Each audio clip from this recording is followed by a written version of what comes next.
자, 오늘 정말 우리에게 참 유익한 그런 시간이 될 것 같고요. 그래서 주제는 우리 비즈니스와 선교인데, 여러분 잘 아시는 우리 정찬석 집사님, 피터 카페 대표이시면서 좀 하나님께서 그를 통해서 어떻게 이 비즈니스 통해서 일하시는지 우리가 목도를 하고 있습니다. 또 훌륭한 그 믿음의 가정 안에서 또 우리 집사님이 또 이곳에서 또 하나님의 백성으로서 또 귀한 비즈니스를 통해서 영광을 돌리고 또 하나님의 귀한 일들을 또 해나가시는 것을 볼 때 너무나 감사합니다. 그죠? 그래서 이분을 통해서 우리가 비즈니스 선교, 여러분 아실 거예요. 우리는 비즈니스 참 어렵습니다. 우리 선교사들 다 어려운데 이런 또 풍부한 비즈니스를 가진 분들의 이런 강의는 우리들에게 큰 도움과 또 정보와 많은 유익이 되리라고 봅니다. 그래서 이분에 대한 소개는 여러분 우리가 밴드에 올린 바대로 여러분 다 아실 거고요. 어쨌든 2010년에 시작을 하셔서 지금 현재 뭄바이 푸네에 20개의 매장을 이렇게 운영하고 계십니다. 우리 나올 때 우리 힘찬 박수로 우리 환영하겠습니다. 우리 집사님 나오겠습니다.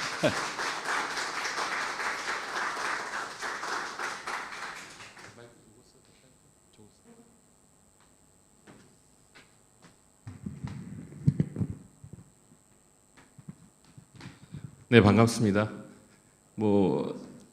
예상했던 것보다 너무 많은 분들이 오셔서 제가 여기 한 10분, 15분 전쯤 여기 했는데 주차장에 목사님 차만 있더라고요.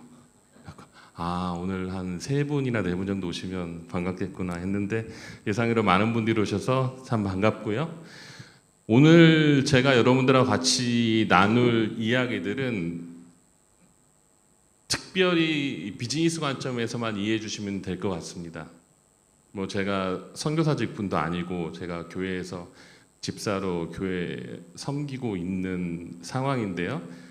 사실 신앙이나 여러 가지 부분에 선교 부분에 대해서는 저보다 더 많은 은혜를 받으신 분들이고 제가 거기에 대해서 말씀드릴 건 없을 것 같고요. 지금 여기 계시면서 하시는 일들에 관심이 있는 비즈니스 포인트로 제가 그동안 12년 동안 여기서 경험했던 것들을 제가 좀 오늘 나누려고 하고요. 사실 제가 어떤 티칭이나 코칭이나 어드바이스를 해드리려고 오늘 이 자리를 마련한 건 아니고요. 지금 많은 계획들을 가지고 계실 텐데 그 중에 어려운 부분들에 대해서 혹시 제가 했던 경험들이 도움이 된다면 그걸 이해하시고 거기서 조금 더 궁금한 점이 있으시다면 질문을 해주시면 제가 거기에 대해서 제가 아는 한도 내에서는 좀 답변을 드리고요. 또 지금 여기 오신 분들이 갖고 계신 고민들에 대해서는 사실 저도 개인적으로는 한 5, 6년 전부터 저도 개인적으로 고민을 좀 했었던 부분이고, 저도 6년 전에 그 BAM이라는 미국에 있는 선교단체가 있거든요. BAM이라고 해서 비즈니스 오브 미션에서 어떻게 비즈니스를 선교에 적용할 것인지에 대한 세미나하고 프로그램을 저희 그때 같이 교회에 있던 한상규 집사, 김신웅 집사에서 6명이 팀으로 해서 한 6개월 동안 트레이닝을 같이 했었거든요. 미국 프로그램으로 6년 전에. 그래서 거기에 대해서도 저도 꾸준히 이제 관심을 좀 갖고 있었습니다. 그래서 오늘 일단 제가 한 5, 6년 전쯤에 한국에서 한 2, 3년 정도 제가 이 강의를 했었거든요. 인도에서 창업하기. 그래서 그때 가지고 만들었던 컨텐츠와 그 다음에 최근에 돌아가는 동향들을 제가 플러스해서 좀 준비하시는데, 혹시 요식업 쪽에 관심이 있으시다면 준비하시는데 좀 도움이 되고자 제가 오늘 목사님이 말씀하셨을 때 제가 한번 준비를 해보겠습니다라고 말씀을 드렸고요. 오늘 이제 제가 한 10가지 챕터로 준비를 했는데 그 중에 궁금하실 때 한 챕터 지나갈 때마다 제가 말씀을 드리면 궁금하신 점 있으면 질문을 해주시면 제가 바로 답변을 드리도록 하고요. 처음 1시간은 제가 준비한 내용을 갖고 공유를 하고, 그 다음에 나머지 1시간은 제가 질문 받은 것과 또 오늘 내용 보시면서 궁금했던 부분들에 질문해 주시면 제가 거기에 대해서 답변을 해드리는 걸로 진행을 하겠습니다. 사모님, 그러면 첫 번째 페이지 예, 저는 지금 뿌네에서 카페피터와 와사비 15 두 브랜드를 운영하고 있고요. 카페피터는 카페 프랜차이즈, 그다음에 와사비 15는 에이시안 캐주얼 다이닝 레스토랑입니다. 그래서 현재 뭐 스시, 뭐 말레이시안 푸드, 인도네시아 이런 음식들을 저희가 제공을 하고 있고요. 특별히 최근에 사실 2년 전에는 스시가 뿌네에서 파는 데가 없었기 때문에 저희가 조금 시그니처에다가 스시를 시작했는데 지난 한 1, 2년 사이에 너무나도 많은 레스토랑들이 다 그 초밥들을 하고 있어서 최근에 이제 저희가 이제 한식을 조금 저희 와사비 15의 시그니처 메뉴로 넣으려고 준비를 하고 있고요. 또 카페하고 와사비 두 개 다 저희가 이제 바깥에 외부에 있는 한국 음식을 제조해서 파는 업체하고 저희가 익스클루시브를 해서 거기서 음식하고 이런 것들 그 포장된 음식들이죠. 포장된 한국 음식들을 받아서 저희가 지금 이번 주부터 판매를 하려고 계획을 좀 하고 있습니다. 어찌됐든 포인트는 뭐 생각하시는 것들이 있겠지만 아웃스탠딩한 것들이 있어야 되고요. 비즈니스 안에. 그러니까 남들이 하지 않는 걸 내가 갖고 있어야 사실은 시장에서 프리오리티가 좀 있겠죠. 예를 들면 런던 머핀 지금 이승진 선교사님 운영하시는데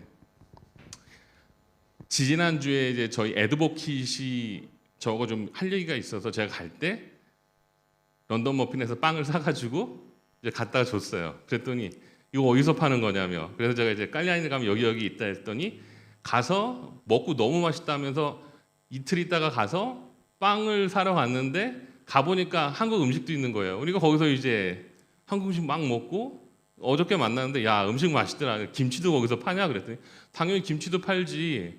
근데 와사비에서도 파니까 와사비에서 사. 제가 그랬거든요. 자, 포인트는 그렇습니다. 저는 이제 두 브랜드를 시작했지만 뭐 그 스토리를 조금씩 말씀드리면 이게 벌써 나왔네? 자, 그러면 다음 장 주세요, 사모님. 자, 오늘 참여하신 분들에게는 이제 인도에서 외식업 창업과 흐름에 관한 내용들을 제가 말씀드릴 거고요. 뭐 혹시 레스토랑이 아니더라도 다른 어떤 뭐 여행업이나 무역업, 제조업, 교육인테리 여러의 인도라는 시장에 대해 접근을 하실 때 어떤 커먼 센스를 갖고 있는지 저는 요식업에 대해서 말씀드리겠지만 어떤 업종이든지 이 접근하는 방법은 같거든요. 왜냐하면 사람들 만나고 그 사람들하고 비즈니스를 하고 어떤 결과물을 도출을 하고 그다음에 어떤 문제가 생겼을 때 어떻게 해결하는지 사실은 저도 아직 완벽하지가 않아서 계속 배워가는 중에 있습니다. 제가 에피소드 하나 말씀을 드리면 제가 처음 시작했을 때 뭐 어떤 문제를 가지고 이렇게 내고를 할 일이 있어서 인도 분이랑 계속 실갱이를 하는데 뭐 다 경험해 보셨겠지만 얼토당토하는 제안을 하잖아요, 인도 사람들이. 이렇게 뭐 이게 내고를 하실 때 뭐 흥정을 하든 그래서 참다 제가 한번 화를 냈어요. 상식적이지가 않다. 어떻게 이렇게 얘기할 수 있냐? 그랬더니 그 인도 분이 하는 얘기가 피터 안 하면 되지 왜 화를 내냐 그러는 거예요. 근데 이거는 많이들 경험해 보셨을 거예요. 뭐 막 하다가 저희는 어이가 없죠. 상식적이지 않은 얘기를 하니까 막 화를 냈더니 딱 그렇게 얘기를 하는 거예요. 그래서 제가 이해를 했죠. 아, 틀린 말이 하나도 없는 거예요. 안 하면 안 하지 왜 화를 내지? 그래서 그 다음부터는요. 제가 더 준비를 많이 했어요. 옵션을. 그래서 상대방이 인도 친구가 이렇게 얘기할 때는 이렇게 얘기하고 이렇게 하면 어떡하지? 이렇게 하고 옵션을 한 6개에서 7개 최근에 10개까지 준비를 해가지고 가서 그 인도 친구가 제안하는 거에 맞춰서 계속 이제 옵션을 얘기를 해서 결론을 이끌어내는 그런 거를 인도 친구를 통해서 배웠습니다. 자 마지막에 저는 인도 뿌네에서 비즈니스 운영하는 정찬석입니다. 저는 2003년에 처음 왔고요. 저희 집사람을 설득해서 둘 다 회사를 그만두고 2003년에 1년 와서 이게 뿌네 아운드의 빠샨 반짜와티에서 1년 동안 살았습니다. 그리고 한국에 다시 돌아가서 원래 하던 패션 유통업을 8년 동안 했고요. 그리고 다시 3년을 준비를 해서 아운드에서 카페를 시작을 했습니다. 사실은 이승진 집사님처럼 베이커리 카페를 원래 준비를 하고 여기로 왔었는데 와서 하려다 보니까 너무 힘들 것 같은 거예요. 그거는. 그래서 천성이 게으른지라 또 저는 프랜차이즈 모델을 계획을 하고 있었기 때문에 전체 베이커리보다는 던킨 도넛을 제 이제 롤 모델로 삼아서 카페 피터 도넛을 이제 아운드에서 처음 시작을 했습니다. 자, 다음 페이지 넘겨주세요. 자, 현재 저는요, 카페 피터 캐주얼 다이닝 레스토랑 20개 매장을 운영하고 있고요. 뿌네에 18개, 그다음에 뭄바이에 로쿠날라, 그다음에 마하발레슈알에 20개 매장을 현재 운영하고 있습니다. 와사비 50는 여기 위만나가르, 그다음에 힌자어디 그리고 뭄바이에 3개 운영을 하고 있고요. 다음 페이지. 자, 이제 지금부터 이제 인도에서 비즈니스 할 때 어떤 문화적인 부분, 그다음에 비즈니스적인 부분 모두 어떤 것들이 조금씩 다른지에 대해서 제가 다는 말씀 못 드리고 저보다 훨씬 여기 오래 계신 분들도 계시기 때문에 제가 뭐 말씀 안 드려서 충분히 이해할 거고요. 제가 이제 하면서 가장 이제 매장을 오픈할 때 굉장히 이해가 안 됐던 부분도 요겁니다. 하말리. 혹시 하말리에 대해서 아시는 분 계세요? 하말리에 대해서. 하말리 여기 일종의 지역별 노동조합이에요. 그래서 그 레이버들 있죠. 뭐 물건을 하역하고 내리고 막 이런 친구들을 정치하는 사람들이 이렇게 유니온을 만들어서 그 지역에서는 그 사람들만 그 일을 할 수 있도록 만들어 놓은 거예요. 그래서 만약에 여러분이 매장을 오픈하시는데 인테리어를 막 하고 거기에 이제 자재들이 들어오고 머신이 들어오고 하잖아요. 그럼 그때마다 그 친구들이 나타나요. 그래서 우리가 짐을 내려준다고 그래요. 대신 돈을 달라고 하고. 하지만 그 친구들이 내릴 필요가 없거든요. 왜냐하면 머신을 딜리버리하는 회사에서 다 딜리버리 해주고 또 우리 일을 봐주는 직원들도 있어서 그 친구들이 하는데 와서 자기네들이 일을 하겠다고 하면서 돈을 요구를 해요. 그래서 저희 같은 경우는 매장 하나 오픈할 때 그 친구들이 일을 할 필요는 없지만 와서 돈을 요구하기 때문에 한 2만 5천 루피 정도를 주고 저희가 협상을 합니다. 그 친구들이 와서 일은 안 하지만 돈을 줘야 돼요. 안 그러면 계속 와서 자기네들이 그 일을 하겠다고 그래요. 자기네들이 그 지역에 대한 권리를 가지고 있다고.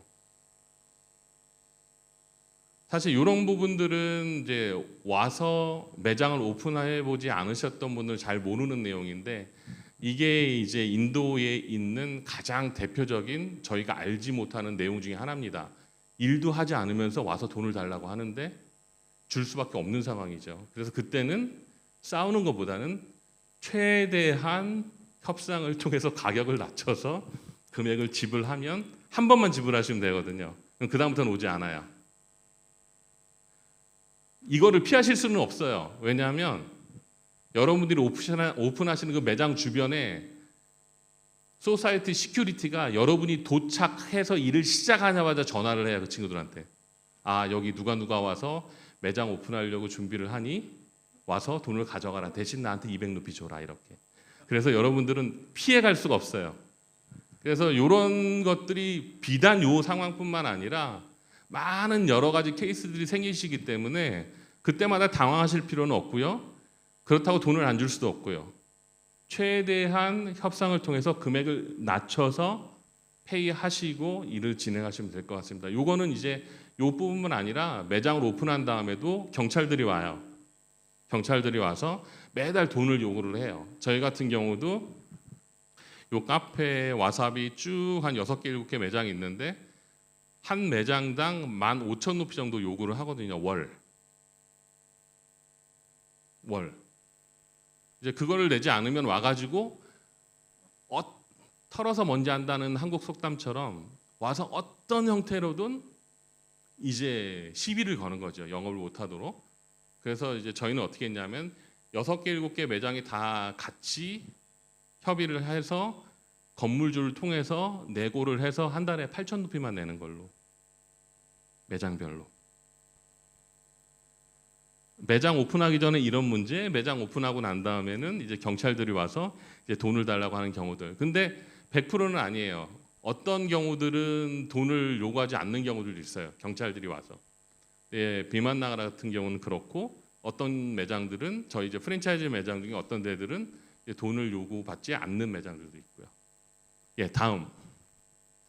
자, 인도 오늘 말씀드릴 거는요. 인도 외식업 기회와 배경과 트렌드, 그리고 인도 외식업종 매출과 수익 구조, 그리고 인도 외식업 진출 사례. 뭐 저희 브랜드도 있지만 최근에 인도 요식업에서 가는 트렌드들 중에 몇 개 브랜드들이 조금 유니크한 것들이 있거든요. 굉장히 잘하고 있는 것들. 이런 부분을 간단히 설명을 드리겠습니다. 다음 페이지. 자, 인도 외식업의 기회, 프랜차이즈 비즈니스로 보는 외식업의 사업 가능성. 자, 중국과 인도 인구가 2022년 기준으로 해서 거의 같아요. 14억. 근소한 차로 중국이 앞서 있습니다. 근데 이제 차이점은 뭐냐면 중국은 점점 에버리지 에이지가 높아가는 추세고요. 그래서 기본 임금도 많이 올라가서 뭐 여러분 아시겠지만 제조업들도 지금 중국에서 다 빠지는 추세고요. 삼성 같은 경우도 2년 전에 중국에 있는 핸드폰 공장 일부를 다 인도 노이다로 다 옮겼죠. 그게 이제 생산비도 올라가고 인건비도 올라가기 때문에 더 이상 거기에선 베네핏이 없는 거죠. 인도는 인구는 같지만 젊은 층들이 다이아몬드 형태여서 젊은 층들이 굉장히 많은 나라에서 앞으로 성장 가능성이 중국보다는 더 많다는 거죠. 그래서 여러분들이 이제 여기 오신 분들이 조금 베니핏을 가지고 계신 게 장점이 뭐냐면 중국은 한국에서 가깝기 때문에 한국 분들이 많이 가요. 기회도 많이 찾을 수 있고 정보도 많이 얻을 수 있고 또 조선족들이 있어서 커뮤니케이션 하는데도 문제가 많이 없고 그래서 조금 쉽단 말이죠. 인도는 굉장히 멀고 영어를 해야만 와서 커뮤니케이션이 가능하고 물론 뭐 현지어를 하면 더 좋겠지만 여러분들 이미 준비가 되셨기 때문에 한국에 계신 분들이 어떤 사업 기회를 외국에서 찾을 때 인도에 계신 여러분들이 훨씬 더 성공할 가능성과 기회를 가질 가능성이 많다고 저는 101% 말씀드리고 싶고요. 물론 저도 인도에 온 이유가 2000년에 중국이 시장을 개방했을 때 저도 해외에 나가서 어떤 비즈니스 기회를 찾고 싶었는데 95% 정도 되는 사람들이 다 중국으로 가더라고요. 제 주변에. 어떤 형태로든. 그래서 제가 생각을 해봤죠. 다 중국에 가는데 과연 내가 가서 그 중에 한 명이 됐을 때 베니핏이 있을까? 그래서 저는 굉장히 단순하게 그러면 인구가 제일 많은 그 다음 나라가 어딜까? 그러니까 인도더라고요. 그래서 저희 집사람을 6개월 동안 설득을 해서 인도에 직장을 둘 다 그만두고 오게 됐습니다. 물론 와서 1년 동안 살면서 어떤 비즈니스 기회를 찾은 건 아니에요. 잘 몰랐으니까. 그냥 저 빠시잔 반짜와치에 살면서 그냥 아침에 일어나서 밥 같이 해 먹고 뿌네 유니버시티 인 랭귀지 코스 가서 태국 친구들이랑 수다 떨고 커피 마시고 그다음에 다시 놀고 1년 동안 놀면서 이제 인도 친구들도 사귀고 인도 문화를 좀 경험을 했죠. 그러면서 이제 제가 느꼈던 게 저나 저희 집사람은 이제 요식업 쪽에 원래 관심이 있었기 때문에 그런 걸 패션 쪽에 일하다 보니까 당연히 뭐 인테리어나 뭐 레스토랑이나 카페나 이런 것들을 좀 즐기고 트렌드를 알고 있었기 때문에 저희가 느끼기에 한 15년, 20년 전에 한국 그러면 이제 답이 나오죠. 15년, 20년 전에 한국이면 다음에 10년, 15년 후에는 한국에 있는 지금 있는 것들이 들어오겠구나라고 예측을 할 수가 있겠죠. 여러분도 지금 어떤 걸 준비하고 계시다면 한국에 가시거나 아니면은 한국 어떤 그 매체를 통해서 여기에 현재 있는 것과 본인이 생각하고 있는 것과 현재 한국에서 되어 있는 것들을 세 개를 비교해서 한번 분석을 해보시면 여기서 무엇을 할 것인지에 대한 답이 조금 더 리스크가 적게 나오실 수 있을 것 같아요. 근데 한 가지 좀 차이점은 뭐냐면 옛날에 비해서 그 타임 갭이 굉장히 짧아졌어요. 옛날에 비해서. 이거는 이제 뭐 제가 옛날에 패션 쪽에 있었던 걸 참고로 말씀드리면 이게 옷이라는 게 트렌드가 있거든요. 옷이. 그래서 멋지게 보인다. 트렌드가 있다. 그러면은 저희 이제 업종에 있던 저희 선수들끼리 하는 얘기는 트렌드가 이제 강남에서 먼저 시작이 되면 6개월 후에 강북으로 가고 그 다음에 6개월 후에 인천, 대구, 대전, 부산으로 가고, 그리고 또 6개월 후에 뭐 창원, 순천 뭐 이런 예. 그래서 6개월 이런 텀으로 이제 트렌드가 바뀐다는 거죠. 카페베네라는 카페 체인 여러분이 잘 아실 거예요. 이제 거기가 이제 한 10년 정도 굉장히 호황을 누리다가 결국엔 뭐 이제 사모펀드에 매각이 되고 해서 지금 오케이 파인인데, 거기도 그랬거든요. 이제 약 10년 동안 트렌드를 누렸던 이유가 처음에 2년은 마케팅을 서울 강남 쪽에 집중을 했어요. 연예인한테 매장 주고 그다음에 자기가 매장 오픈하고, 그래서 굉장히 강남에서 잘 되고, 그다음에 이제 강북으로 가고, 그리고 그다음에 대전, 대구, 부산, 이제 광역시로 가고, 그게 2, 3년 지나고 나서는 이제 티어 2 시티로 가는 거죠. 인도로 하면 티어 2 시티로 가고, 그 티어 2 시티의 프랜차이즈가 막 늘어나서 괜찮아지면 티어 3 시티, 이제 시골에 우리 할머니 할아버지들도 이제 카페벤에 가서 커피를 드시는 타이밍이 오거든요. 왜냐하면 저희 어머니 권사님도 친구분들이랑 스타벅스 가시니까 지금은. 근데 이제 이 노인분들은 조금 조심해야 될 게 전부 다 1x2라는 거. 아, 1x2면은 이제 아메리카노 하나 시키시고 더우물 한 컵 달라고 해서 두 분이 나눠 드시는 거죠. 근데 사실 그분들도 이제 감사한 거죠. 인도는 더 최악이에요. 최근에 있었던 가장 핫한 이슈 중에 하나가, 저희가 이제 마켓야드에 매장을 오픈했었는데 퓨어 베지로 여자분 13분이 오셔서 마루아리라는 거 들어보셨죠? 마루아리라는 사람들, 그 제인이란 그 베지테리안 중에 제인이 있고, 그 제인을 뛰어넘는 분들이 이제 마루아리, 마른 땅에서도 돈을 버신다는 분들 13분이 오셨는데, 여자분이 카푸치노를 3개를 시키고 그걸 13개로 나눠달라고 하시는 분들이 계셨어요. 아, 제가 듣다 1x3까지는 제가 봤었거든요. 1x3까지는. 근데 야, 3개를 13개로 나눠달라고 하면 제가 정말 아주, 그래가지고 그거를 저희 매장들이 다 공유를 했어요. 아, 이런 손님들도 있으니 그래도 최선을 다해서 섬겨라.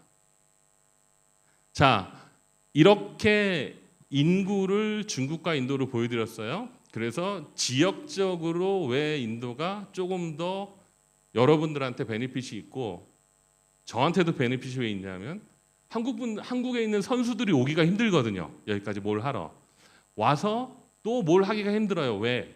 여기 살아보지 않았기 때문에 아주 사소한 것도 굉장히 많은 다툼들이 일어나거든요. 그래서 한국 회사들이 사실 여기 와서 많은 좋은 아이템들 갖고 시작을 하시지만, 제가 보는 관점에서는 가장 힘든 게 주재원분들이 오셔서 한 4년 정도 근무하셔가지고 뭐 좀 아실만하면 한국으로 돌아가시는 거예요. 그럼 또 새로운 분이 오시고, 그분이 또 아실만하면 돌아가시고, 그래서 이 성장 속도가 조금 느려요. 성장 속도가. 근데 이제 여기 이제 몇몇 대기업들 보면 제가 보기에는 그 세틀다운을 굉장히 잘하시고 계신 분들이 있는데, 그런 회사들 보면 대기업임에도 불구하고 오퍼레이션 하는 메인 계신 분들이 거의 7, 8년 정도 근무를 하고 계세요. 여기 아직까지도. 그런 회사들은 다른 대기업들에 비해서 제가 보는 관점에서는 조금 잘, 리스크가 적게 잘 운영해 가고 있다는 편이죠. 다음 보여주세요. 자, 인도에서 왜 외식업이 한국에 비해서 조금 더 경쟁력이 있는지. 첫 번째, 제한된 즐길거리. 한국처럼 뭐 술집이나 노래방이나 이런 엔터테인먼트 같은 즐길거리들이 굉장히 적기 때문에 전부 다 이제 음식을 먹거나 극장 가서 영화를 보거나 이런 형태의 라이프스타일들이 줄을 이뤄가고 있는 거죠, 이쪽에서는.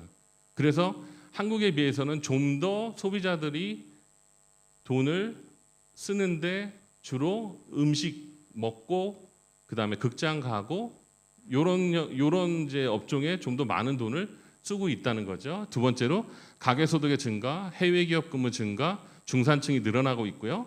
또 맞벌이 부부들이 많이 늘어나고, 요새 뭐 주변에 아시겠지만 거의 대부분 아이들 한 명들 갖고 있잖아요. 한 3, 40대 되는 인도 젊은 친구들 보면 한 명, 뭐 많게는 2명인데, 저희 소사이티들 보면 좋은 소사이티일수록 아이들이 적어요, 숫자가. 그리고 맞벌이하고.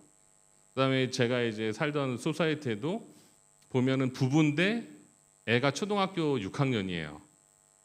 둘 다 일을 하니까 애가 오면 집에 부모님이 없어.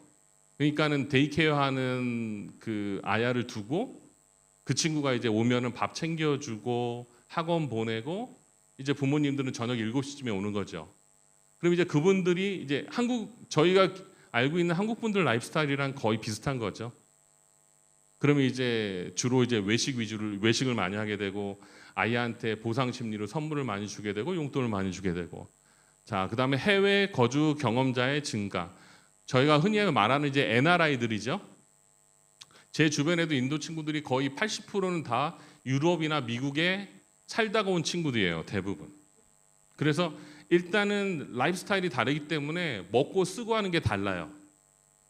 예를 들어 저희 같은 와사비 15 같은 경우도 한국 음식 와서 먹으시는 분들이 이미 뭐 샌프란시스코든지 뭐 LA든지 아니 미국에 살다 오신 분들이 많아요. 그래서 와서 어쩔 때는 저한테 순두부 어떻게 끓이느냐 물어보더라고요. 그래서 제가 친절히 대답을 해주죠. 유튜브를 켜봐라. 유튜브를 클릭하면 거기에 1000가지도 넘는 레시피가 나온다. 그러면 이제 저한테 물어봐요. 순두부는 어디서 사냐 그러면. 근데 그 질문이 2년 전이어서 이제 저희가 순두부가 없을 때라 그때는 그건 뭐 그것도 유튜브를 틀어봐라. 네가 두부도 만들 수 있고 순두부도 만들 수 있고. 자, 포인트는 이미 이제 소비자들이 그런 걸 이제 알고 있다는 거죠. 그러니까 꼭 한식뿐만 아니라 저희 주변에 있는 이런 웨스터나이즈죠. 인도 음식이 아닌 것들은 이미 인도 중산층, 그러니까 여러분이 지금 계획하시는 사업 비즈니스 모델에 대한 타겟은 70%가 넘는 중하층 분들이 아니고 탑 30%인 거죠. 중상류층에 계신 인도 분들이 타겟이어야 하기 때문에 여러분들이 지금 준비하시는 어떤 사업 아이템이 있으시다면 그거는 꼭 명심을 해주셔야 돼요. 중상층. 그 사람들이 뭘 원하는지 뭘 먹고 쓰는지에 대한 스타디가 좀 되셔야 되고 인도 사람들이요. 그다음에 준비하시는 것들을 이제 거기에 맞춰야 되는 거죠. 빠니뿌리가 밖에서는 15루피, 20루피인데 하얏트에 가면은 450루피에 팔아요. 빠니뿌리를 450루피에. 근데 어찌 됐든 대기업 회장님도 빠니뿌리 드시거든요. 먹고 싶을 때가 있거든요. 근데 길에서 먹진 않지. 대신 하얏트 가면 파니까 뭐 그게 400이든 500이든 1000이든 그건 난 매터죠. 그냥 페이하고 먹고 싶은 거 먹는 거죠. 그러니까 똑같은 걸 만들어서 준비를 하시는데 타겟이 어느 거냐는 거죠. 예를 들면 뭐 이승진 선교사님 하시는 런던 머핀도 제가 이제 뭐 가끔 가서 이제 같이 커피도 얻어 먹고 밥도 달라고 하고 집사람이 지금 한국에 있으니까 앉아서 이렇게 쭉 보면 이제 오시는 분들이 다 이제 인도 분들이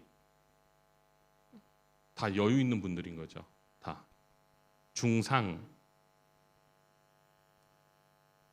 페이하고 물건 사는데 꺼리낌이 없는 거죠. 자, 요 시장을 좀 그러니까 준비하시는 업종이 어떤 거든지 장기적으로 요거에 포커스를 맞추셔야 돼요. 경기가 좋던 나쁘던 항상 주머니에 페이할 수 있는 분들을 타겟으로 그게 어떤 것이든 그러면 준비하시기는 조금 힘들어도 장기적으로 쭉 꾸준히 이제 가실 수 있는 거죠. 당연히 저희도 카페 피터나 와사비 15도 그분들이 오시든 안 오시든 저희는 타겟이 탑 30%입니다. 그러니까 메뉴 개발하든지 가격이든지 그 분들을 타겟으로 놓고 저희가 준비를 하고 있는 거죠. 뭐 고학력자 증가, 인터내셔널 브랜드의 폭발적인 인도 시장 진출, 뭐 부유층 2, 3세대 서비스업 진출. 요건 약간 마지막 거는 요새 막 시도되고 있는 거예요. 그러니까 예전에는 요식업이 인도의 여유 있는 분들의 비즈니스가 아니었어요. 근데 지금은 이제 그 분들의 자녀들이 해외에서 어떤 코스를 마치고 컬리지를 마치고 인도에 들어와서 그분들이 이제 개인 브랜드들을 시작을 해요. 근데 이제 시작할 수 있는 이유가 뭐냐면 이미 그분들 해외에 나가서 일을 했고 경험을 했고 서티피케이트도 받았고 그 나라에서 이미 충분히 그런 좋은 것들을 경험하고 또 그거를 원하는 인도 소비자들인 걸 알고 제일 포인트는 이미 집에 여유 있는 분들이 많아요. 그래서 그분들이 귀국했을 때 바로 개인 브랜드 레스토랑들을 시작을 하는 거죠. 여기 순무이 같은 경우도 순무이 아시죠? 자주 가시니까. 거기 사장님도 제가 이제 작년에 한번 만나서 얘기를 나눴는데 따님이 해외에서 파티시에 공부를 하고 있다고 하더라고요. 그래서 뭐 앞으로 계획이 어떻게 되냐 그랬더니 이제 자기 딸이 이제 귀국을 하면 이제 딸하고 같이 이제 순무이 레스토랑을 뭐 하나 더 오픈을 하든지 아니면은 그 딸과 같이 그 카페 베이커리를 이제 오픈하려고 계획을 하고 있다고 하더라고요. 근데 만약에 그 따님이 아버님이 재정적으로 뒷받침이 안 된다면 못할 텐데 이미 아버님하고는 이제 얘기가 되어 있고 재정적으로 뒷받침이 되니까 와서 바로 시작할 수 있는 거죠. 조금 이따 또 말씀드리겠지만 티오브로마라는 베이커리 아시죠? 티오브로마 혹시 아시는 분? 티오브로마 제가 발음이 틀려서 그런가? 티오브로마 이렇게 길 다니시면은 약간 라이트 블루 인테리어에 골드로 티오브로마라고 해서 빵집이 있어요. 빵집이. 자, 아시죠? 예, 많이 생기죠. 지금 이제 저번 주에 100호점 돌파를 했고요. 인도 전역에. 예, 요 브랜드인데 요 여성분이 CEO예요. 이제 프랑스에서 이제 파티셰를 하다가 와서 이제 뭄바이에서 이제 자기 개인 샵을 시작을 했고 이제 잘 운영을 하다가 이제 ICIC 뱅크에서 투자를 받아서 이제 비즈니스 프랜차이즈 비즈니스를 시작을 했는데 이제 프랜차이즈는 아니고요. 이제 한국의 파리크라상 생각하시면 돼요. 한국의 파리크라상 같은 비즈니스를 시작을 한 거예요. 그래서 뭄바이하고 뿌네는 뭄바이에 센트럴 팩토리가 있어서 거기서 빵들을 다 만들어서 이제 각 지점에 이제 배달을 해서 판매하는 시스템. 벵갈로르는 벵갈로르에 이제 센트럴 키친을 만들어서 하고 델리도 델리에 하고 하이데라바드에도 하이데라바드에도 하고 지금 현재 이제 100호점을 크로스했는데 장점은 뭐냐면은 이분도 마찬가지예요. 아직까지 이렇게 한 사람이 인도에 한 명도 없어요. 베이커리를 이렇게 시스템화 해가지고 시작하신 분이 한 분도 없어요. 그래서 가보시면 알지만 뭐 파리크라상에 비해서 그렇게 뭐 아웃스탠딩하지 않아요. 왜냐하면 여기 이제 인도에 물류가 좀 문제가 있고 그다음에 소비자들이 이제 구매하는데 리밋이 있기 때문에 파는 제품들이 이제 좀 약간 리미트가 있어요. 예를 들면 신선한 빵들, 그다음에 크림이 들어가는 제품들은 디스플레이가 잘 안 돼 있습니다. 왜냐하면 유통기한이 짧기 때문에. 인도 분들 그런 거 되게 중요하게 생각하잖아요. 아끼고 효율 줄이고. 그래서 가보시면 잘 되는 매장들은 뭐 샌드위치도 안에 베지터블 들어가 있는 샌드위치들 있지만 대부분 매장들은 뭐 치즈 들어가거나 햄 들어가거나 해서 유통기한이 길게 놓고 판매할 수 있는 제품들만 놓고 있어요. anyhow 그래도 여기만한 데는 없는 거죠. 그래서 사실 저도 저희 집사람도 크로아상은 조마토를 통해서 티오브로마에서 시켜 먹습니다. 왜냐하면 가격대 대비해서 퀄리티가 좋으니까. 자, 이게 첫 번째 이제 제가 최근에 트렌드로 첫 번째 외국에서 공부한 분이 모국에 돌아와서 개인 브랜드를 시작을 하고 투자를 받아서 100호점까지 최근에 이제 오픈한 사례고요. 다음 사모님. 자, 요거는 이제 전통적으로 있는 이제 저는 카페 비즈니스를 하니까 카페 쪽에 저희 경쟁자들에 대한 부분인데 뭐 카페 커피데이는 여러분 잘 아시겠지만 한 뭐 1,300개까지 매장들을 오픈했다가 최근에 뭐 700개 700개까지 이제 매장을 다 셧다운 시켰고요. 뭐 내부적인 문제, 외부적인 문제 여러 가지가 있는데 제가 볼 때는 이제 카페 커피데이는 문제가 없어요. 그분들은 그냥 하시던 대로 했어요. 이렇게 하시던 대로 했는데 이제 문제는 마켓인 거죠. 마켓에 이제 저 같은 사람들이 너무 많이 늘어난 거예요. 최근에. 그러니까 본인들은 문제가 없는데 마켓 환경이 바뀐 거죠. 그래서 본인들이 살아남을 수가 없었던 거죠. 자, 이제 지금 이제 준비하시는 게 계시다면 똑같습니다. 이제 본인한테 사실은 자기한테 책임이 다 있지는 않아요. 준비하시거나 운영하실 때 굉장히 잘하고 계세요. 근데 문제는 바깥의 마켓도 한번 보셔야 된다는 거죠. 아, 바깥이 어떻게 돌아가고 있는구나.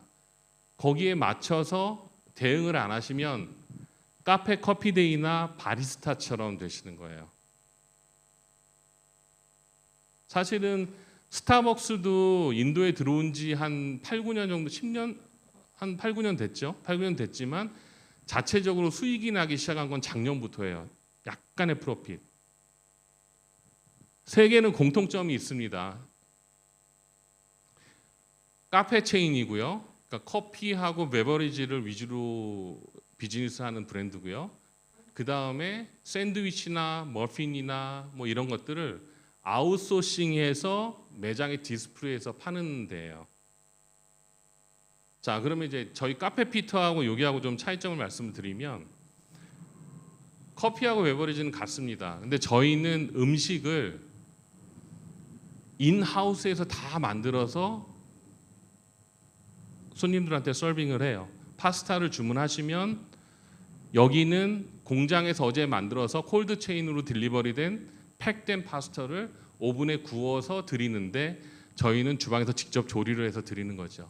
인도 분들은 프레시한 거 좋아하시거든요. 이제 그게 차이인 거죠. 그래서 이제 결국은 결론적으로 어떻게 되냐면은 여기 같은 경우는 스페셜리티가 없는 거예요. 왜? 여러분도 하실 수 있어요. 커피하고 베버리지 매장 오픈해서 커피 베버리지 파시고 밖에 있는 업자들이랑 계약하셔가지고 물건 받아서 오븐에 구워서 서빙하시면 되죠. 자, 다른 브랜드들이랑 비교해가지고 별 차이점이 없는 거예요. 그래서 브랜드 밸류로 가긴 하지만 투자금을 가지고 매장을 많이 확대를 하지만은 매장 자체적으로는 큰 이제 효율이 없는 거죠. 그거에 비해서 저희는 여기에 비해서 음식을 직접 만들어서 직접 서빙하는 게 굉장히 큰 차이점이어서 저희가 매장에 지금까지 이제 살아남은 가장 큰 이유라고 생각을 합니다. 뭐 저희 매장들 여러 군데 가보셨겠지만 저희가 인테리어가 그냥 아웃스탠딩하지 않아요. 그냥 저희 컨셉을 보여주기는 하지만 최소한의 비용을 들여서 저희는 인테리어를 하고요.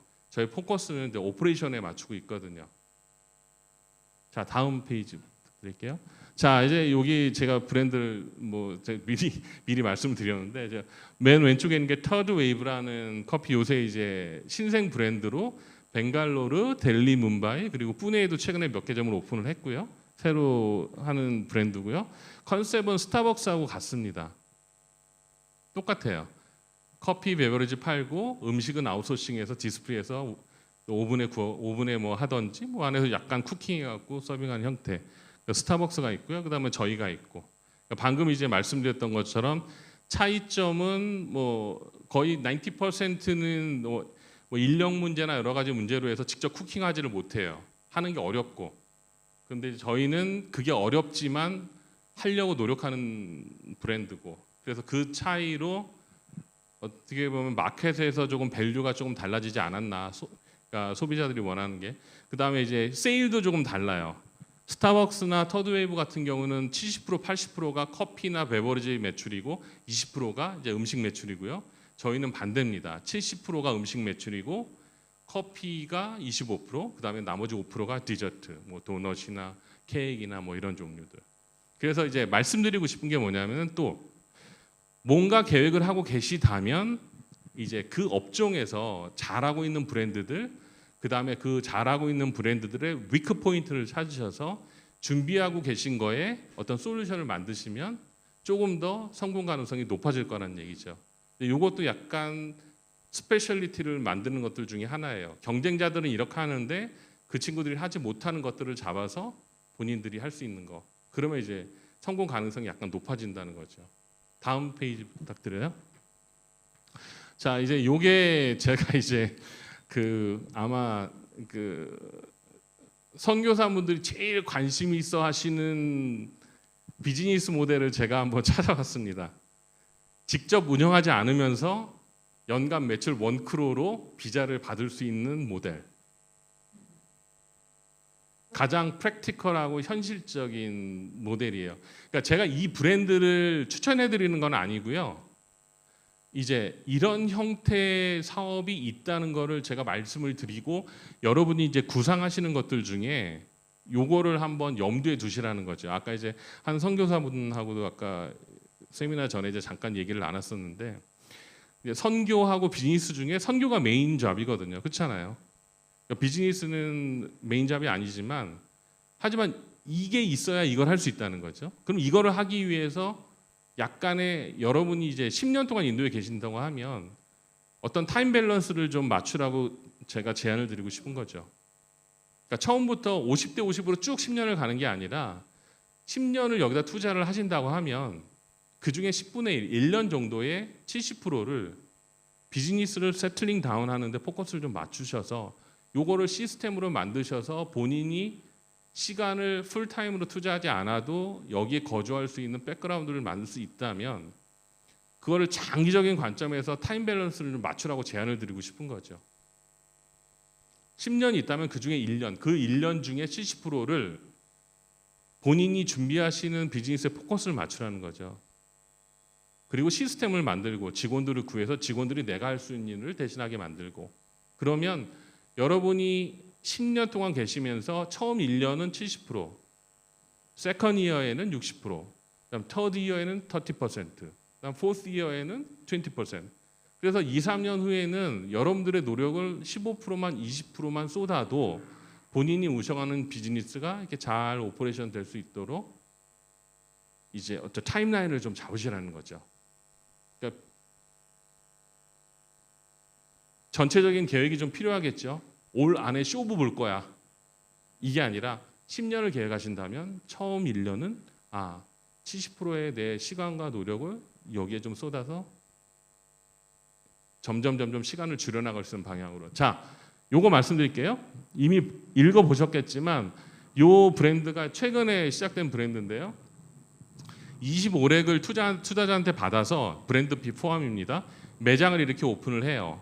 그러면 이제 회사에서 운영을 해주는 거예요. 회사에서 운영을 해주고 300 스퀘어피트 정도 매장의 평균 매출이 한 7렉에서 한 11렉 정도 나옵니다. 그러면 이제 요걸 에버리지로 9렉 정도를 평균 에버리지 매출이라고 봤을 때 1년을 하면 1% 정도가 나와요. 그러면은 여러분 잘 아시는 것처럼 자영업으로 여기 FRO에 제출하시는 소득 기준이 1% 정도잖아요. 그렇죠? 그건 일단 나올 수 있고요. 그 다음에 매장을 투자하는 사람이 직접 운영을 하지 않아요. 회사에서 운영을 해요. 그리고 일정 부분의 수익을 리턴해 드립니다. 매월. 혹시 여기에 대해서 질문 있으세요? 혹시 더 궁금해하실 것 같은데. 그럼 이해가 되셨나요?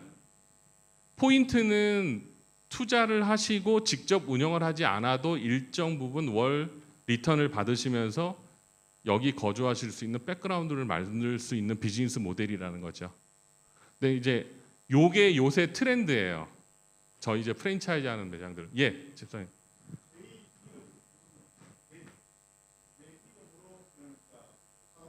그렇죠. 예. 그러니까 집사님이 가지고 계신 개인 사업자가 이 브랜드하고 계약을 하고 모든 매출은 집사님이 가지고 계신 사업장의 매출로 찍히는 거예요. 그리고 이 친구들은 운영만 해주고 일정 매출의 퍼센테이지를 자기네들이 리턴을 해주는 거죠. 좋은 점은 회사에서 운영을 해주기 때문에 여러분들이 직접 시간을 투자를 해서 이 비즈니스를 운영할 필요가 없다는 거죠.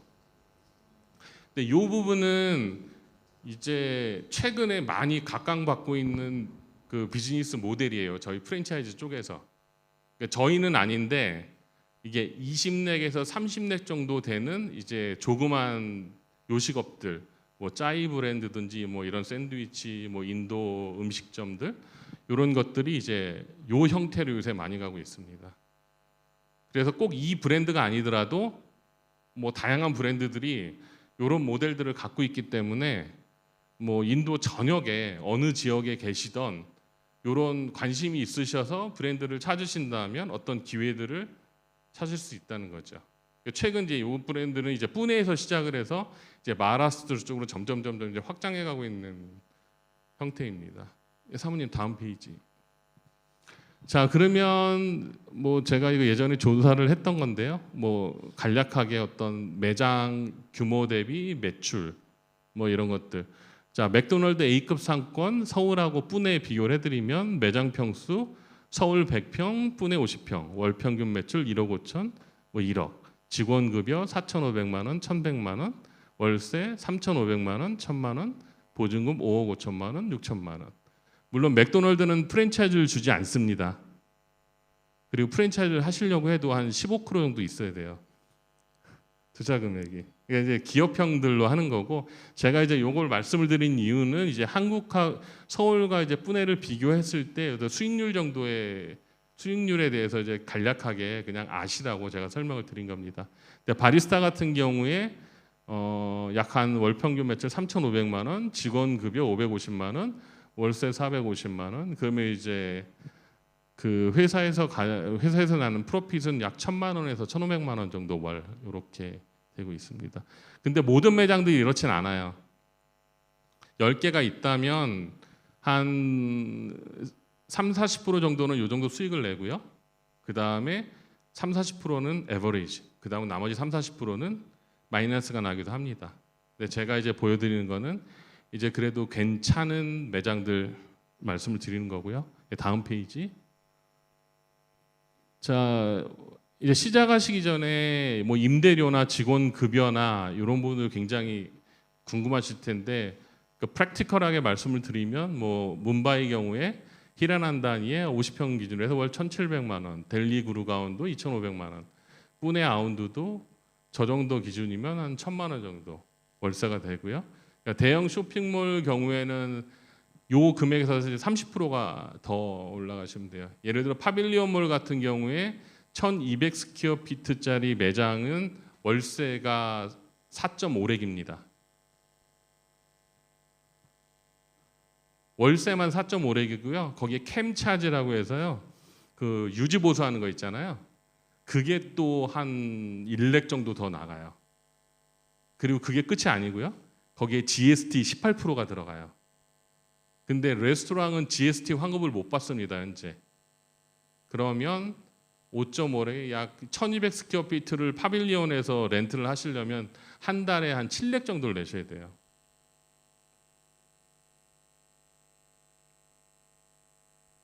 그래서 저도 못 들어갑니다. 너무 비싸서.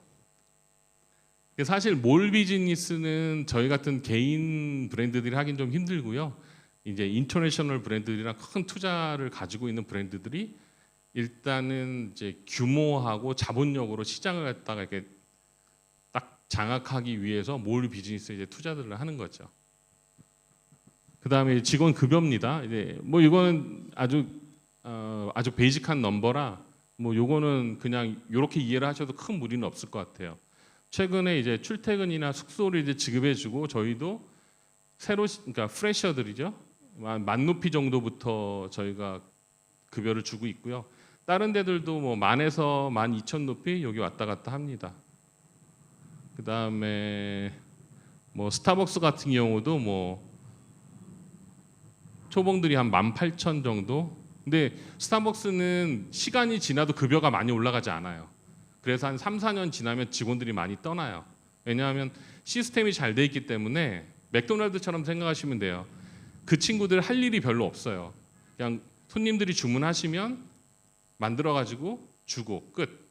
청소하는 사람들 따로 있고 하니까 시간이 지나도 잡에 대해서 어떤 스페셜리티가 없어요. 그래서 시간이 지나도 급여가 안 올라가서 직원들이 이제 많이 나가고 있는 이게 떠나는 형편이고요. 자기들 이제 프라이드는 좀 있죠. 스타벅스에서 근무한다고 하고 한국하고 똑같이 이제 음료 2-3개, 뭐 음식 하나 이런 거 직원들이 그냥 하루에 공짜로 먹을 수 있어요. 왜냐하면 그 쇼케이스에 있는 음식들 다 버리거든요. 거기는 익스파이리 데이 되면 저도 가끔 이제 스타벅스 밤 10시 반에 가거든요. 그러면 이제 케이크 공짜로 줍니다. 오늘이 마지막인 날. 그러면 버리느니 손님들 맛보라고 이제 케이크 막 이렇게 뿌려줘요. 그래서 가끔 한번 스타벅스 밤 10시 반에 한번 가보세요. 그러면 한 3번 중에 한 번은 그냥 그 맛있는 케이크 그냥 프리로 한번 드실 수 있습니다. 다음 페이지요.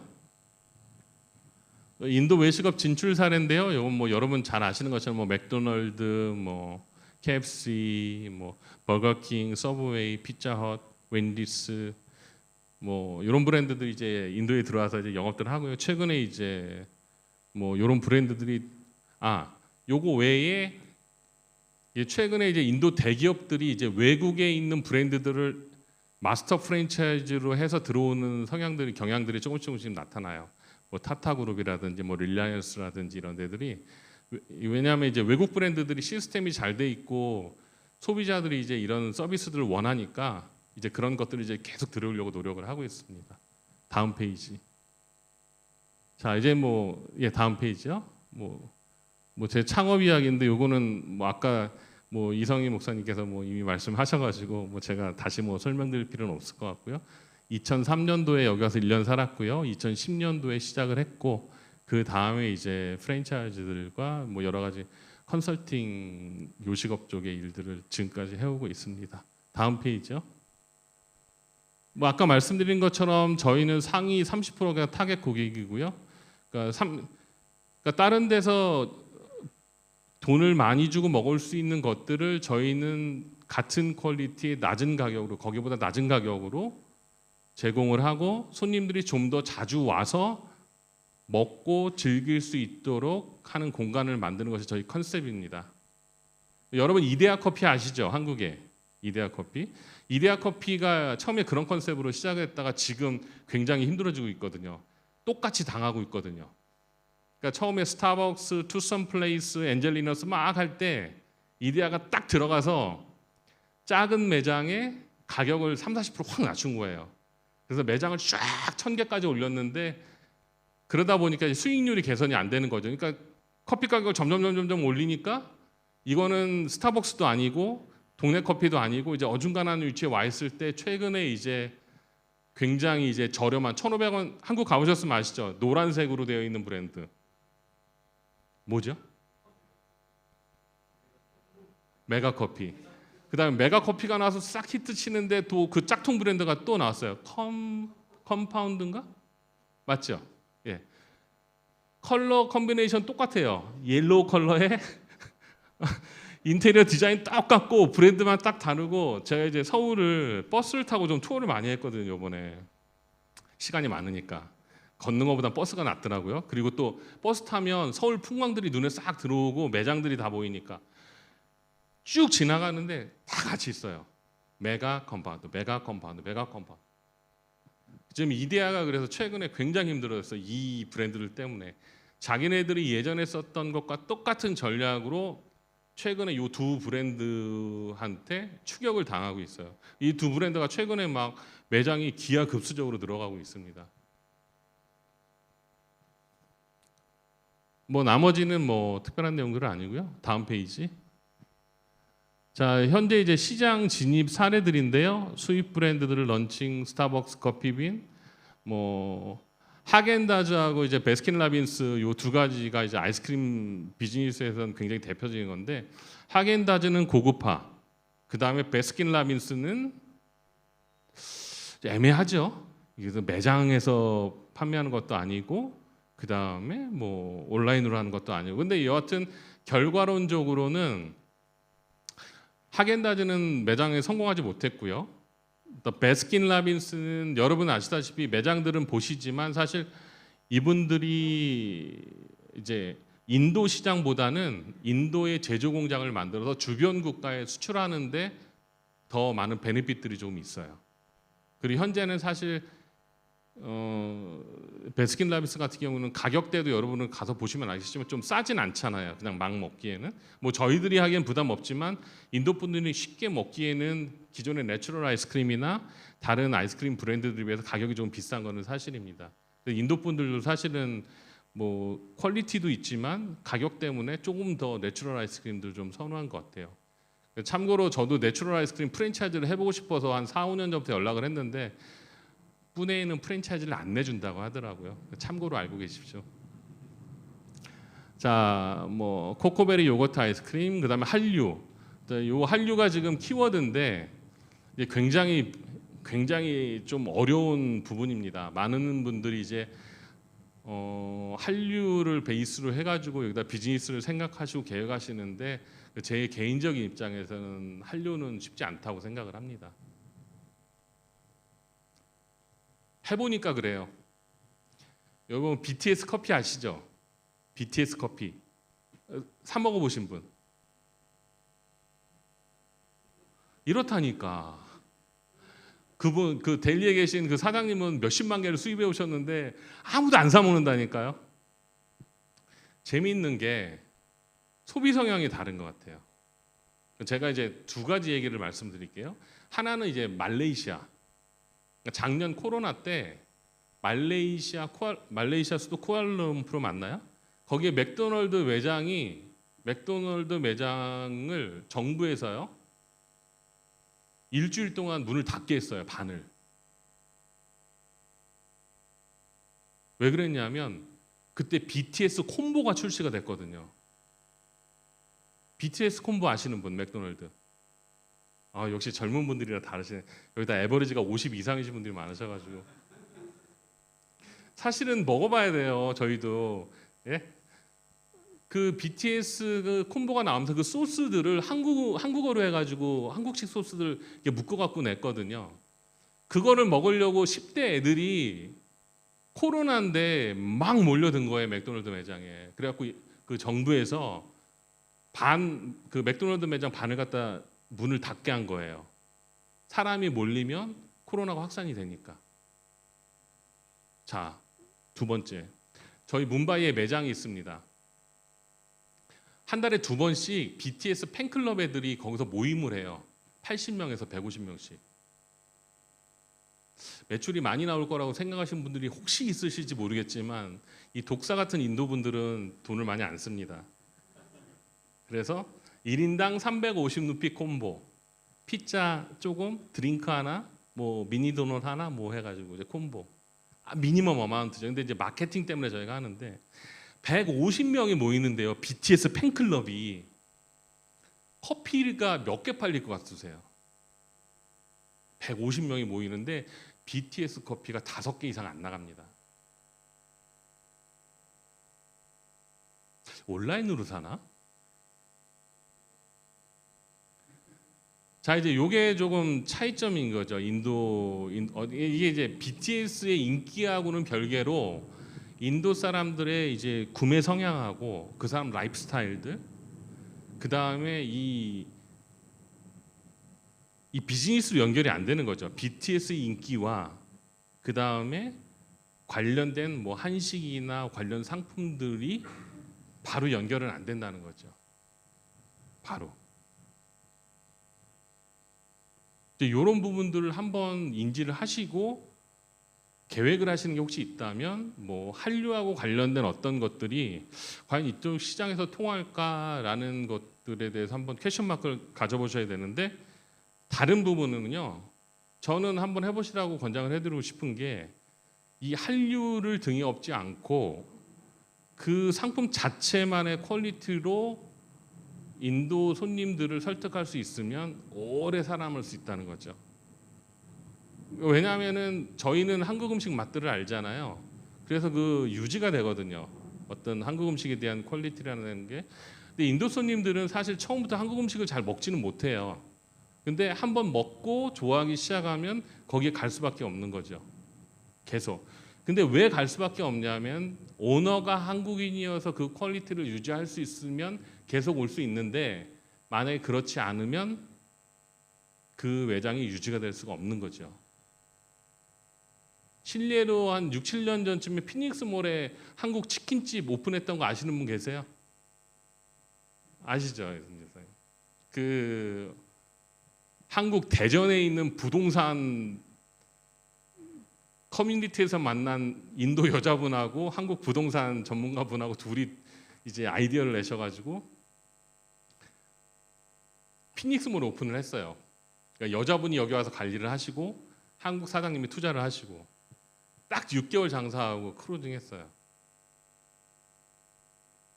저도 사실 가서 한번 먹어봤거든요. 먹어보고 뭐 인도 친구들한테 얘기도 들어보고 아이디어는 되게 좋았거든요. 코리안 프라이드 치킨에 이제 인도 사람들은 베지테리안들이 있으니까 뭐 빠니르, 여러분 잘 아시는 그 빠니르 종류들 있잖아요. 빠니르에 뭐 소스 A 얹고 B 얹고 C 얹고 D 얹고 해서 이제 다양한 빠니르 제품들 하고 그다음에 코리안 프라이드 치킨하고 해서. 근데 결국엔 안 됐어요.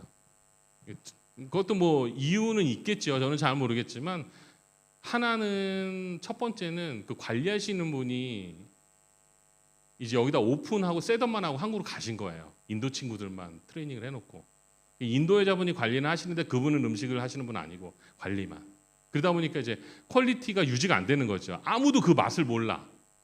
맛을 아는 사람은 트레이닝하고 돌아가 버린 거죠. 인도 친구들끼리만 짓궂잡고 하는 거예요, 계속. 그러니까 이제 퀄리티가 점점 떨어지고, 또 이 여자분은 요식업에 경험이 있으셨던 분이 아기이기 때문에 매장 관리하는데 어려움이 있고, 그러다 보니까 점점 힘들어진 거죠. 그래서 결국은 이제 클로징했죠. 그분들은 딱 요거를 갖다가 생각하고 오신 거죠. 아, 홍콩, 대만, 필리핀, 싱가포르, 뭐 타일랜드, 한국 치킨 뭐 전지현 한번 드라마에서 치킨하고 치맥 먹으니까 다음 날 막 홍콩에선 줄을 섰다고 하더라고요. 코리안 프라이드 치킨 매장 앞에 막 100m씩. 아마 이제 그런 거를 생각을 하셨을 수도 있을 것 같아요. 근데 그런 한류와 비즈니스가 연결되지는 않는다는 거. 여기서 아직까지는. 왜냐하면 문화권이 여기는 이제 중동 문화권이잖아요. 그다음에 제일 중요한 게 이제 코스메틱 같은 경우도 그래요. 참 재밌죠? 저도 관심이 많거든요. 코스메틱 거기에. 한국에 있을 때 이제 패션 쪽 일을 해서 피부 톤이나 스킨이나 여러 가지 다 다르잖아요. 재밌는 게 중동 지역에서 제일 많이 팔리는 화장품 아이템이 뭘 것 같으세요? 중동 지역에서 뭐 두바이, 사우디 뭐 해가지고 제일 많이 팔리는 화장품 아이샤도우, 그리고요 또 향수. 보통은 한국 여자분들 제일 많이 쓰시는 게 어떤 거죠? 뭐 저도 뭐 아이라이너.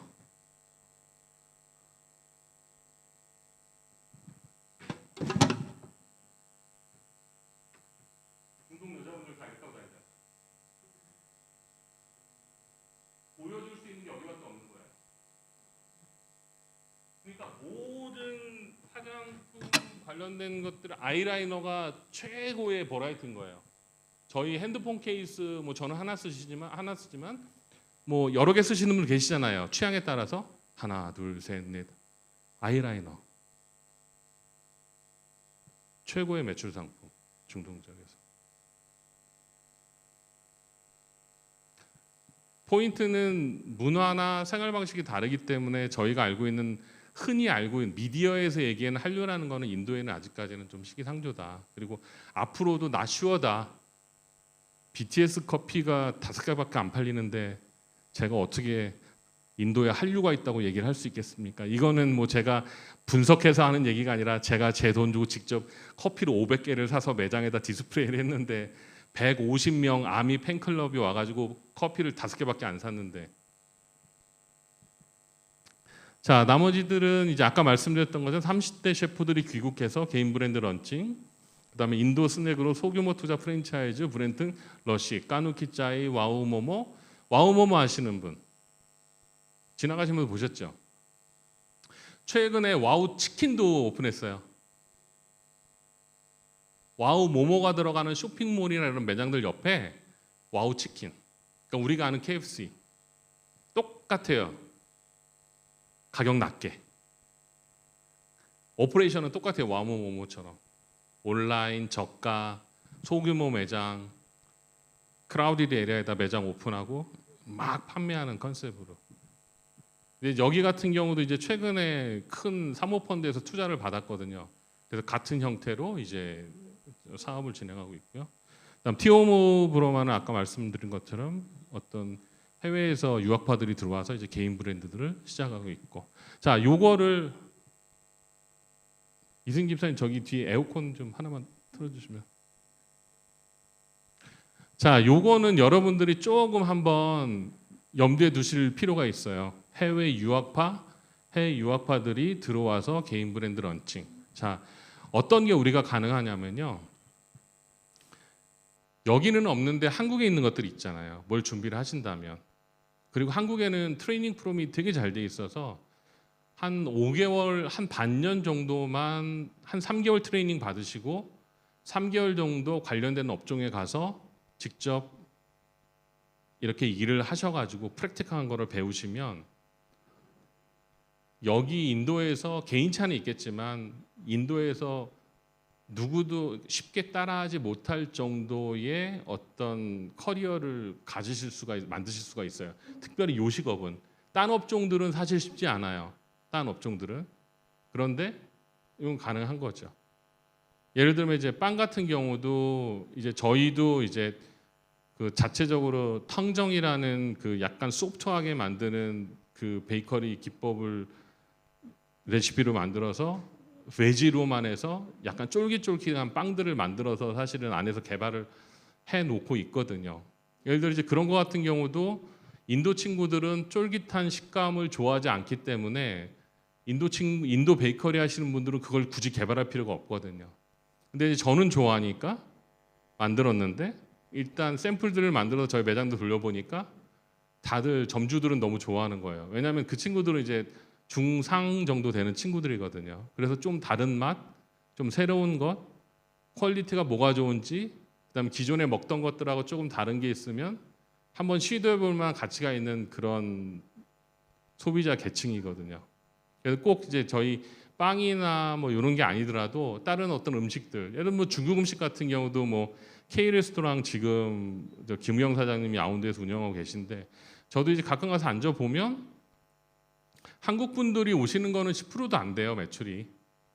사실 제가 이제 평일날 가도 거의 점심시간에는 인도 분들이 꽉 차 있어요. 와서 뭐 짜장면 먹고 짬뽕 먹고 떡볶이 먹고. 근데 그 김우영 사장님이 가게 오픈하신 지 벌써 5년 됐거든요. 5년. 제가 지금 말씀드렸던 것들 중에 많은 부분들이 이제 그분이 지금 하시고 계신 거예요. 아무도 하지 않았던 것들 시작을 하셔서 꾸준히 하신 거죠, 끝까지. 꾸준히. 그러니까 요식업은 유통업이랑 달라서 이렇게 자리 잡기는 힘들지만 한번 자리 잡으시면 그 다음부터는 관리가 좀 적어지는 거죠. 시스템만 만드시면. 예, 다음 페이지. 자, 이제 제언입니다. 이제 긍정적인 부분과 약간 부정적인 부분들. 이제 긍정적인 부분들은 지금 생각하시는 것들 중하고 긍정적인 부분들만 연결해서 생각하시고요. 그다음에 부정적인 부분들은 이런 부분들이 현재 인도 시장에서는 열악하니까 준비하시는 부분들 중에 혹시 관련된 게 있으면 저기에 대한 솔루션을 좀 내가 미리 준비를 해야겠다. 준비를 하자 하고 준비를 하시면 될 것 같습니다. 뭐 긍정적인 부분들은 뭐 인구가 많은 거고요.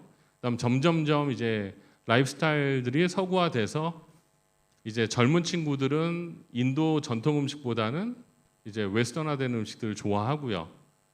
그다음에 그러다 보니까 이제 한국 브랜드들 같은 경우도 약간 이제 시장에서 긍정적인 부분이 있고요.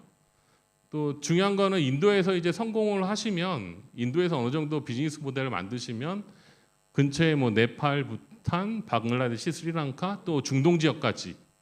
그러니까 여기에서 괜찮아지면 뭐 이건 다른 부분이지만 뭐 선교적인 관점에서 비즈니스 모델을 여기서 만드셔서 어느 정도 포지티브한 결과물을 얻으시면 같은 것들을 똑같이 두바이나 사우디나 뭐 이런 중동 지역들이 있잖아요. 근데 요새는 이제 인도 분들이 안 가신 데가 없으니까 지난번에 저희 사우스 아프리카에서도 전화 받았거든요. 저 이제 매장 하시는 분들의 사촌이 사우스 아프리카에 살아서 거기서도 혹시 매장을 오픈할 수 있냐 하고 이제 문의 전화를 받았는데 사실 문의 전화 100개 오면 성공은 그 중에 하나 정도 됩니다. 100개 전화 오면 1개 정도. 자, 또 선진화된 한국 시스템. 한국에서 아까 배우는 거 말씀드렸던 것처럼 한 6개월 정도 한국에서 어떤 트레이닝을 관심 분야에 하셔서 그 지식들이나 노하우들을 가지고 오셔서 여기에다 접목하시면 상당히 좀 긍정적인 부분이 있어요. 아직까지는 여기에 모든 것들이 스테레오타입이기 때문에 기존에 하던 것들을 하면서 굳이 바꾸려고 하지 않거든요. 그래서 한국에 있던 걸 갖고 오셔서 여기서 시작하시면 조금 더 성공 가능성이 높다 보고요. 나머지 이제 네거티브 포인트들은 뭐 물류 시스템이 열악하고 요식업 인력 관리, 그다음에 식감의 차이. 여기 이제 남쪽은 쌀, 북쪽은 밀. 그다음에 뿌네는 믹스. 그래서 저희 요식업에 있는 사람들끼리 농담처럼 얘기하는 게 푸네에서만 자리 잡으면 인도 어디 가서든 성공할 수 있다라고 얘기하거든요. 농담처럼. 너무나 많은 사람들이 믹스되어 있는 도시여서. 그 다음에 문화적 다양성, 그 다음에 베지, non-베지. 요거 굉장히 좀 중요한 부분인데 최근에는 피어 베지는 오피셜하게는 뭐 레스토랑도 있고 많이 있지만 프랙티컬하게는 피어 베지 숫자는 굉장히 적다고 말씀드릴 수가 있어요. 뭐 이건 좀 조크긴 한데 제가 아는 인도 친구도 암다바드에 사는데 밤 8시에 통화하는데 잠깐 기다리라고 하더니 조마토로 주문하고 있다고 하더라고요. 퓨어 베지인데 뭐 주문했더니 KFC에다 주문한다고 하더라고요. 이제 매장에 가서는 안 먹는데 온라인으로 주문해서 먹는 거죠. 이게 프랙티컬한 얘기고요, 현재. 그래서 뭐 하실 때 혹시 요식업을 고민하신다면은 타겟을 퓨어 베지로 해서 퓨어 베지나 그러실 필요 없고요. 퓨어 베지, 논베지 보th 해가지고 하시는 게 좀 더 혹시나 뭐 저희는 논베지니까 상관없지만 참고적으로 이제 실질적인 비즈니스는 이렇게 흘러가고 있다는 걸 말씀을 드리는 겁니다. 사실은 지금 제가 말씀드렸던 여러 가지 문제점이나 뭐 시도해야 될 것들 저뿐만 아니라 저희 인도 관련 업계에 있는 사람들도 다 같이 고민하고 있는 문제고요. 모두 다 이제 솔루션을 찾기 위해서 다들 이제 엄청난 노력들을 현재 하고 있습니다. 컴페티션이 굉장히 지금 많아지고 있거든요, 매장에서. 근데 이제 저희가 이제 할 수 있는 거는 외국인으로서 인도 사람들이 할 수 없는 것들을 우리가 준비를 해서 인도 시장에서 할 수 있다면 성공 가능성이 조금 높아지는 거죠. 예. 자, 사모님 다음 페이지. 요건 제 이메일 어드레스입니다. 혹시 궁금하시는 거나 뭐 추가 질문 있으시면 이메일로 질문해 주시면 될 것 같고요.